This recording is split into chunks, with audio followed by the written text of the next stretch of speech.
میرے چینل پر خوش آمدید۔ ویڈیو دیکھنے سے پہلے چینل کو سبسکرائب کریں اور بیل آئیکن کا بٹن پریس کریں۔ بسم اللہ الرحمن الرحیم۔ السلام علیکم ویورز۔ اللہ تعالیٰ نے انسان کو ایک خوبصورت جو ہے وہ زندگی دی۔ زندگی اللہ تعالیٰ کی بہت پیاری نعمت ہے، اور جب کوئی باپ اپنے بچوں کی زندگی چھینتا ہے تو اس کا مطلب یہ ہے کہ وہ یقیناً مایوسی کے اس درجے پر تھا کہ جہاں پر اس کے لیے موت ہی ایک واحد جو ہے وہ اس کے مسائل کا حل تھی۔ ایسا ہی آپ نے دیکھا کہ قصور کے ایک گاؤں جنبر میں جو واقعہ ہوا، جس میں ایک شخص ابراہیم نے اپنے 5 بچوں کی زندگیوں کو ختم کر دیا، صرف اور صرف اس وجہ سے کہ وہ غربت کا شکار تھا، وہ ان کے بنیادی ضروریات پوری نہیں کر پا رہا تھا۔ بہت سے لوگوں نے اس کو بہت لعن طعن کی کہ اس شخص کو فوراً جو ہے وہ مار دینا چاہیے، اس کو ایسے کر دینا چاہیے۔ لیکن سوال یہ پیدا ہوتا ہے کہ اس شخص نے، جو کہ ایک باپ ہے، اور ایک باپ جس کو اپنے بچوں سے بہت پیار ہوتا ہے، وہ کیسے اپنے بچوں کی زندگیوں کو چھیننے پر مجبور ہو گیا؟ آخر ایسے کون سے حالات و واقعات تھے؟ کیا اس میں صرف اور صرف قصوروار وہ ابراہیم ہے کہ جس نے اپنے بچوں کی زندگیوں کو چھینا، یا اس کے قصوروار ریاست بھی ہے، یا اس کے قصوروار یہ معاشرہ بھی ہے کہ جس نے اس کو مجبور کر دیا کہ وہ اپنے بچوں کو مار دے؟ ہم بات کرتے ہیں ریاست مدینہ کی، جبکہ حضرت عمر فاروق رضی اللہ عنہ کا یہ قول ہے کہ اگر دریائے فرات کے کنارے ایک کتا بھی جو ہے وہ مر جاتا ہے تو اس کا ذمہ دار جو ہے وہ ریاست کا حکمران ہے۔ تو یہاں پر یہ وہ ریاست ہے کہ جس کو کہا جاتا ہے کہ ہم اس کو ریاست مدینہ بنانے جا رہے ہیں۔ یہاں پر جو ہے وہ غریبوں کا خیال رکھا جاتا ہے۔ لاک ڈاؤن اس لیے نہیں لگایا گیا، اسمارٹ لاک ڈاؤن اس لیے لگایا گیا کہ ہم غریبوں کا خیال رکھنا چاہتے ہیں۔ تو پھر آج جب یہ اتنا دلخراش واقعہ ہو گیا تو پھر کیوں کسی کے جو ہے وہ کلیجہ نہیں پھٹ گیا؟ کیوں کسی کی آنکھوں سے آنسو جاری نہیں ہوئے؟ کیوں کسی کو تکلیف نہیں ہوئی؟ کسی غریب کا جو ہے وہ پورے کا پورا خاندان اجڑ گیا، اس کے اوپر کسی نے آواز نہیں اٹھائی، کسی نے کوئی آہو بکا نہیں کی، کسی نے سیاہ پٹیاں نہیں باندھی، کسی کو کچھ اثر نہیں ہوا۔ کسی امیر کے گھر کا کوئی کتا بھی مر جاتا تو وہاں پر جو ہے وہ پوری کی پوری کابینہ جو ہے وہ ہل جاتی ہے، وہاں پر ہر طرف واویلا مچ جاتا ہے کہ یہ کیا ہو گیا۔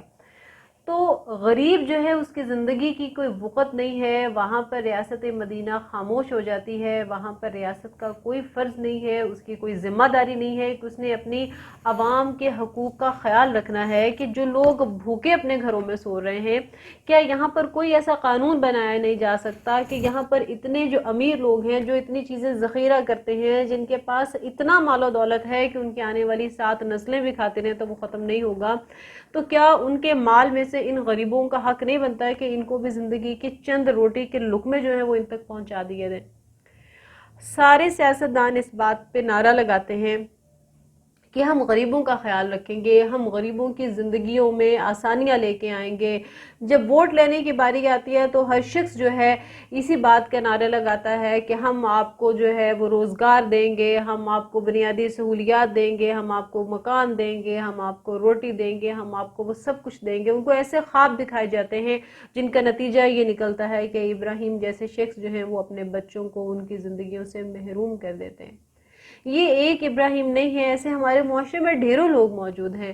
یہ واقعات بہت عرصے سے رونما ہو رہے ہیں اور اب ان کی تعداد میں شدت آ گئی ہے، اب ان کی تعداد زیادہ ہو گئی ہے، اور اس کی وجہ یہ ہے کہ معاشرے میں بے روزگاری ہے، معاشرے میں فاقہ ہے، معاشرے میں غربت حد سے زیادہ بڑھ گئی ہے، لوگوں کو کھانے کے لیے 2 وقت کی روٹی میسر نہیں ہے۔ تو پھر لوگ کیا کریں گے؟ لوگ اپنی بھی زندگی چھینیں گے، لوگ اپنے بچوں کی زندگی بھی چھینیں گے۔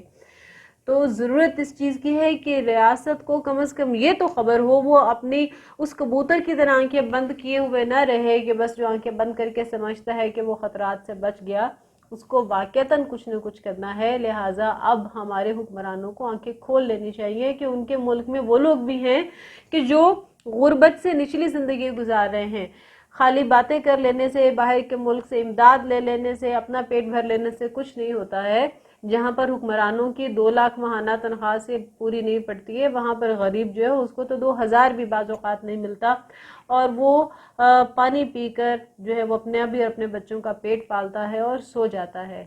تو ہم سب ذمہ دار ہیں، ریاست ذمہ دار ہے، یہ معاشرہ ذمہ دار ہے اس ابراہیم کے اس عمل کا۔ ہمیں سوچنا ہے، ہمیں اپنے گریبانوں میں جھانکنا ہے اور ہمارے حکمرانوں کو سر جوڑ کر بیٹھنا ہے کہ انہیں کیسے ایسے واقعات کو ہونے سے روکنا ہے۔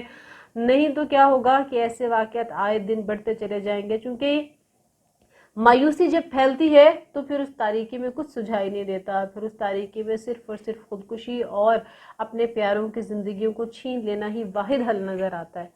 تو یہاں پر ہم سب کو آواز اٹھانی ہے ابراہیم کے بچوں کے خاطر اور ایسے ان بہت سے لوگوں کے خاطر جو غربت کے ہاتھوں مجبور ہو کر یا تو اس دنیا سے چلے گئے یا یہ ارادہ کیے بیٹھے ہیں کہ بس اب سب کچھ ختم ہم کر دیں گے اور اب ہم اپنی زندگیوں کو مزید آگے لے کے نہیں چلیں گے، اب ہمیں زندہ رہنا نہیں ہے کیونکہ ہمارے لیے کچھ بچا نہیں ہے زندگی میں۔